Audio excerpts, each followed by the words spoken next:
Ketika terjadi konflik dalam rumah tangga, dua rumusnya. Ibu-ibu dengar ini. Ya, ini pengantin-pengantin baru juga kita semuanya. Ada yang baru 10 tahun, ada baru 2 anaknya. Ada pengantin baru juga namanya ya. Nah, ketika ada masalah, ini kesalahan kita ibu-ibu banyak apa? Ada masalahnya curhatnya di Facebook. Ada masalahnya curhatnya di WhatsApp. Dia berdoa tapi di medsos. Ya Allah lindungi suamiku. Ya Allah bukakan rezekinya suamiku. Sibuk betul itu Tuhan mau baca statusmu. Ketika ada masalah kata Allah dalam Al-Quran, ada masalahmu, suamimu nakal, suamimu selingkuh, tidak usah curhat sama orang lain. Ini ibu-ibu gampang betul dia curhat sama tetangganya. Ngapain kau cerita masalah rumah tanggamu ke tetangga? Besok-besok ada Vina bertengkar sama suami, jangan terlalu cepat cerita sama orang tua. Langsung kau curhat sama orang tuamu, kau telepon menangis-nangis. Nah. Besok 2 minggu kemudian akrab lagi. Apalagi kau sudah ungkap semua kejelekan suamimu. Tidak usah. Ada masalahmu, kata Allah, ista'inu bisabri wassalah. Sabar, perbaiki solatmu, saya yang selesaikan masalahmu. Bagaimana itu sabar? Aplikasinya. Alladzi idza asabatu musibah qalu inna lillahi wa inna ilaihi rajiun. Oh, saya tidak sangka istriku begini. Oh, saya tidak sangka suamiku begini. Oh, saya tidak sangka mertuaku begini. Tapi itulah jodohmu. Maka lebih kau ucapkan inna lillahi wa inna ilaihi rajiun. Banyak rumah tangga yang akhirnya hancur gara-gara terlalu cepat curhat sama orang lain. Curhatnya lebih parah di medsos. 500 temanmu di medsos. 500 yang tahu rahasia keluargamu. Tidak usah kau cerita sama orang lain. Tidak mungkin dia cerita saya Ustaz. Dia masih sepupu saya. Siapa yang menghalangi Nabi dakwah awal-awalnya? Abu Sufyan. Siapa itu Abu Sufyan? Sepupu satu kalinya Nabi. Tidak mungkinlah dia cerita saya Ustaz. Dia masih saudara saya. Siapa yang dorong Nabi Yusuf masuk ke sumur? Saudaranya. Tidak mungkinlah dia begitu. Dia makcik saya, dia pacik saya, saudara bapak saya. Siapa Abu Lahab? Saudaranya bapaknya Nabi. Jadi barangkali ketika kondisi normal rumah tanggamu, tidak ada yang sentimen. Tapi ketika kondisinya lain dari yang biasa, dia lihat rumah tanggamu bahagia. Dia lihat rumah tanggamu kaya. Dia miskin saudaramu. Saudara sekandung. Belum tentu dia baik. Ada namanya dengki. Ini setan masuk. Dia hasutlah kau. Ketika situasinya lagi labil emosimu, kau tidak stabil marahmu, datang saudaramu belum tentu niatnya baik, dia mau sama nasibnya sama kamu, susah juga rumah tanggamu, maka dia hasut kau yang tidak benar. Maka ada masalahmu jangan curhat sama manusia, tidak usah, lebih kau curhat kepada Allah, bangun sholat tengah malam, ngadu kepada Allah.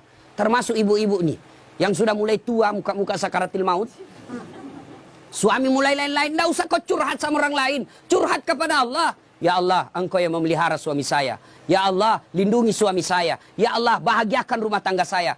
Allah sudah janji, ud'uni astajib lakum. Minta kau sama saya, pasti saya kasih. Itu janji Allah. Ya, maka ibu-ibu, saya yakin di sini semua punya ada ke rumah tangga tidak ada masalahnya?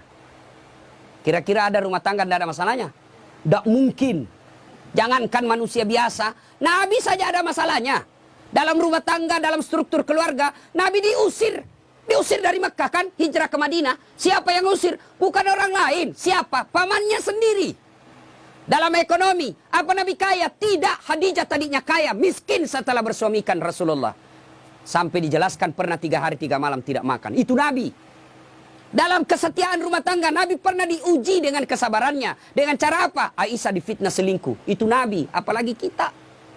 Ada yang bilang sama Ustaz, hebat betul rumah tangganya. Kenapa? Bahagianya rumah tangganya. Kenapa kau tahu? Itu foto-fotonya di Facebook, romantisnya. Ya itu foto di Facebook berapa menit kita bisa bikin. Bodoh itu namanya kalau bertengkar dia share di Facebook. Beleng-beleng namanya itu. Tak mungkin lah, semua yang baik-baik. Maka begitu ada masalah, ista'inu bisabri wassalah. Sabar saja. Yang kedua, perbaiki sholat. Nah ini sholat yang jadi masalah. Ya, apalagi kalau pengantin baru. Subuh terutama. Allah kasih toleransi. Tapi sekarang sudah modern Pak. Ada air hangat, ada air sudah. Tidak seperti pengantin baru dulu kan. Rumah tidak ada kamarnya. Tamu 1 minggu baru pulang.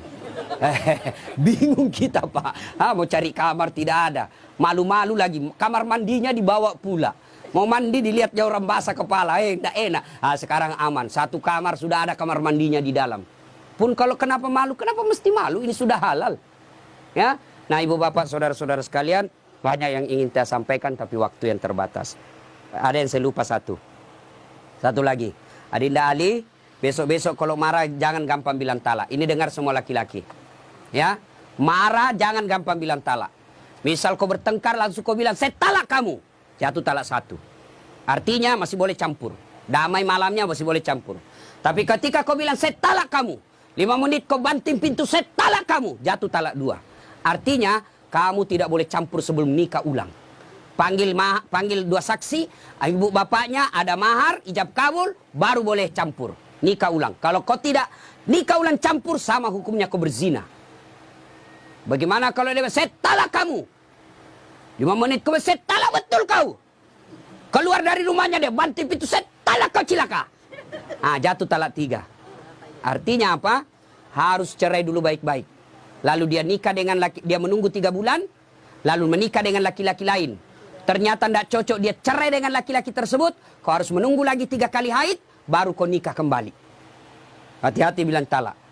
Bagaimana kalau perempuan bilang talak? Talaka, talaka, talaka, talaka, talaka, talaka. Biar sampai di atas pantatnya. Kenapa?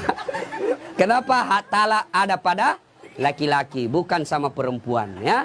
Maka bapak ibu yang gampang-gampang, ibu bapak-bapak yang gampang marah, jangan kau gampang bilang talak. Marah bagaimanapun jangan bilang talak. Kalau dibilang istrimu, kasih kembali saya ke rumahku. Oke, saya kembalikan kau ke rumahmu, saya ikut ke mertuaku. Anda jangan masalah seperti itu, ya. Besok-besok Ali cari harta, jangan menghalalkan segala cara. Tapi insya Allah, saya tahu betul ini PJ atau Ali sangat disiplin dalam soal halal atau haram. Insya Allah. Demikian, mudah-mudahan ada manfaat. Sebelum kita akhiri, mari kita kirimkan suratul Fatihah kepada Rasulullah Muhammad SAW. Khasiat dan keutamannya kita ikhlaskan untuk kedua mempelai. Mudah-mudahan menjadi keluarga sakinah mawaddah warahmah, diperkumpulkan bukan cuma di dunia, tapi insya Allah sampai di akhirat kelak.